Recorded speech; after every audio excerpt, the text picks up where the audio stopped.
On to week 6, folks. Some different stuff. Starting off with our leg day bonanza, whatever you want to call it.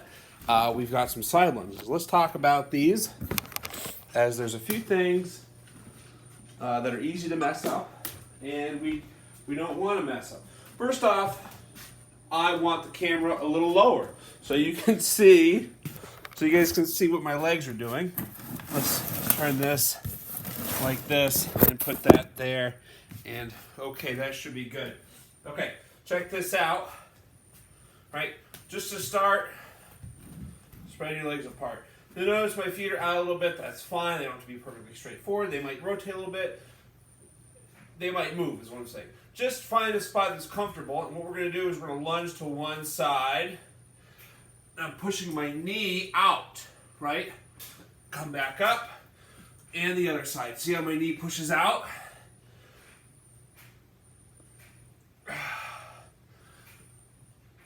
Right? And it's probably not necessary for this leg to be perfectly straight. If you can't quite get there yet, watch out for this. Ready?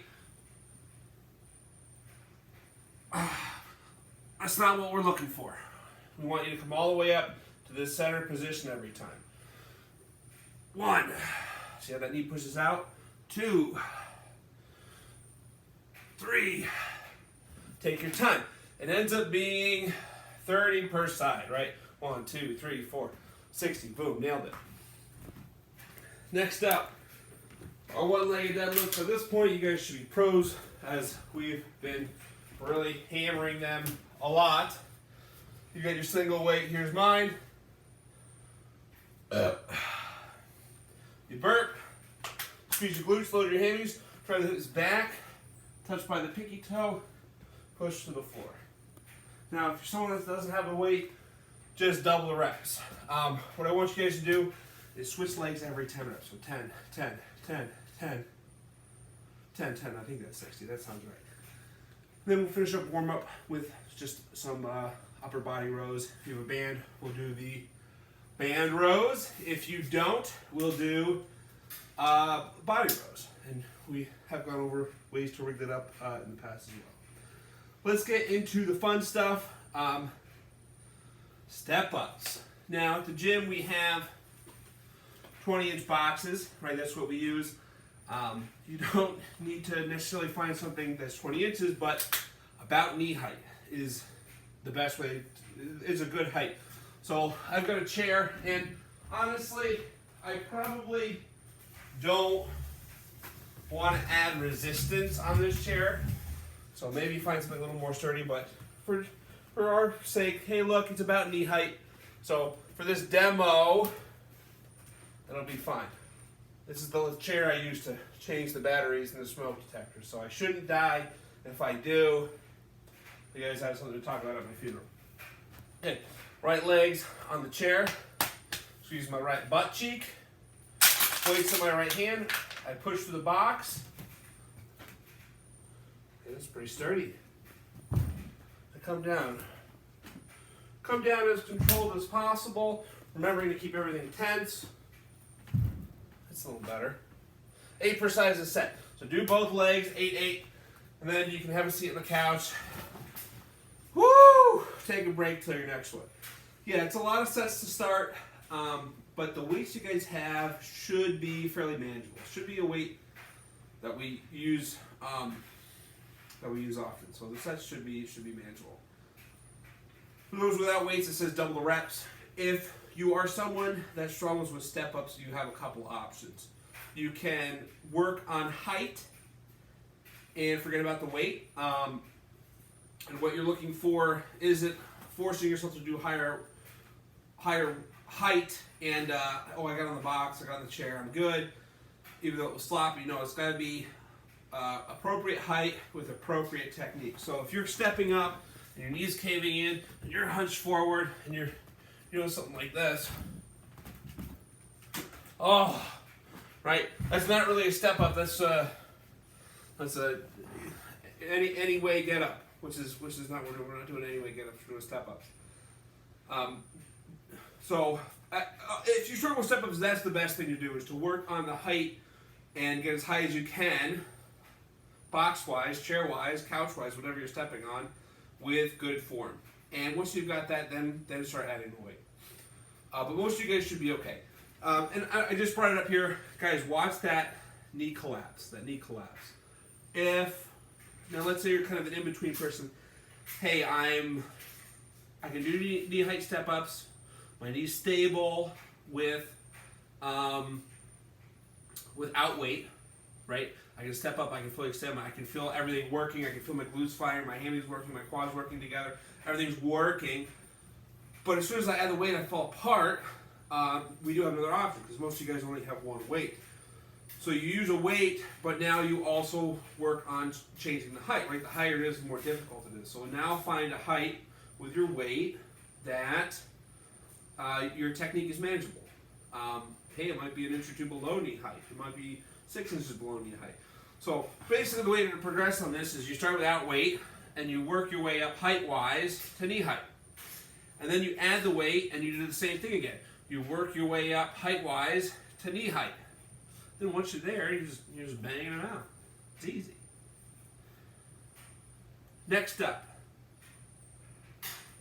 take a nap like me. No, you gotta wait till the very end before you can start napping. Sumo deadlift. It's a deadlift where the implement is between our feet. It's a deadlift where our hands are between our feet, inside our legs rather than outside our legs. So this is a conventional deadlift. This is going to be a sumo deadlift. As a result, yes, our feet tend to turn a little wider. Should I point my toes out like this? And probably not. They will probably turn out a little more, and that's fine. So here's my dumbbell, right? We'll just show from the front first. Comes down between the legs, right? From the side, check it out. It's a hip hinge, right? Boom. Hip hinge. I'm not squatting down to the floor. This is wrong. This is very wrong. You should not be squatting here. It even feels wrong. Try the hips back. Boom. This is loaded. Oh yeah. Couple thoughts. Maple loves deadlifts. Couple thoughts on the deadlifts. Most of you guys have dumbbells or kettlebells. That's what I want being used on this. So if you come to me like, oh, Brennan, this is really easy with a bar, it's because I don't want you doing it with a bar because it's going to be too easy. So if you have a bar, don't use it for this. Don't ask me about using it for this. Otherwise, I'm taking that bar away from you. The dumbbell is much easier to get low. So again, this is going to be light for us, right? We've got some pretty light weights. The dumbbell is easy to hold sideways, right? And use two hands to grip the handle. The kettlebell, if you're grabbing the handle, it really shortens your range of motion. So you have two options. You can put something under your feet. Some nice big textbooks or space there. So I kept talking for quite a few minutes, and I was talking to nobody. I actually thought none of the video was taken and I had to start over. Thankfully, I've got the majority of it. So as we're talking about doing the sumo deadlifts with the kettlebell, like I said, because the handle is so high above the weight, your range of motion is shortened a lot, and it's going to be easier. So your two options: something under your feet, blocks, a couple boulders, textbooks, cooking books, things like that. You really want something that's not going to slide though. So if you feel like your feet are going to slide off or it's going to slide on your floor, you don't want to use that. If you got a couple blocks outside that you can stand on, that might help as well. Yeah, you can do two chairs, but they might, and so maybe don't do that. The other option is to instead of holding the top of the kettlebell, you turn it sideways like we did for the presses. This is going to be really awkward on the grip, and you're probably switched a couple fingers, but it is an option. I think this part got cut out as well, so I'm going to go over it. If I already talked about it, that's fine. You can hear it again. It's good for us to hear. Really make sure we control on the way down during this hip hinge, right? Control on the way down. touch the floor gently, come back up. I want you guys to stay loaded the whole time. We want that muscle to work as hard as possible because we don't have a lot of weight to work with. So focusing on making the work, focusing on making the work muscle, focusing on making the muscle work, there we go, Maple, is going to make this much more effective. So controlling the way down, maybe even kind of slow, squeezing the hamstrings. Oh yeah, I feel it. Touch, push through the floor, right? Control here, control. Rather than 1, 2, 3. Rather than just trying to get it over with. Really make those muscles work. Once you're through this, once you're through sumo deadlifts, it's just that little bit left. 10, 20, 30, 40, 50, 40, 30, 20, 10. You got a whole bunch of reps. It's a little pyramid, right? We climb up one side, we go back down the other. 40, 50, 40 is probably going to hurt a little bit. That's the idea. We've got our hammy curls with our band. And I had showed, we've gone over that first day, that very first video, how you can loop it around your couch or something and do your hamstring curls. Now, if you don't have a band, we can do those sliding glute bridges, and they're tough and they're going to add up. So if they're really wrecking you, start switching to glute bridges. So start every set with your sliding glute bridges, and when you start to poop out, switch to your normal glute bridges. Right? That makes sense. It's a little bit different movement, but I think with the nice hamstring fatigue you'll get from the sliding ones, you'll find that it'll work. It'll work nicely. Quick thought on lunges. We want to make sure that front foot hits flat on the ground, right? Front foot hits flat. We come down, knee touches the floor. Look, my heel's still down. My shin's fairly vertical. What happens a lot is we take this short little step, short choppy step, boom. And I'm exaggerating a little bit. No one takes a step this small. But knee shoves forward, no weight on my heel anymore. It's now on my knee. And if I just took a slightly larger step, boom, problem solved. Weights in my heel, I can push through the floor, right, go into my next rep.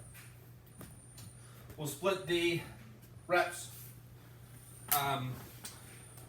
per side. So if you're doing 20 lunges, it's 10 per leg, right? 50 lunges, 25 per leg.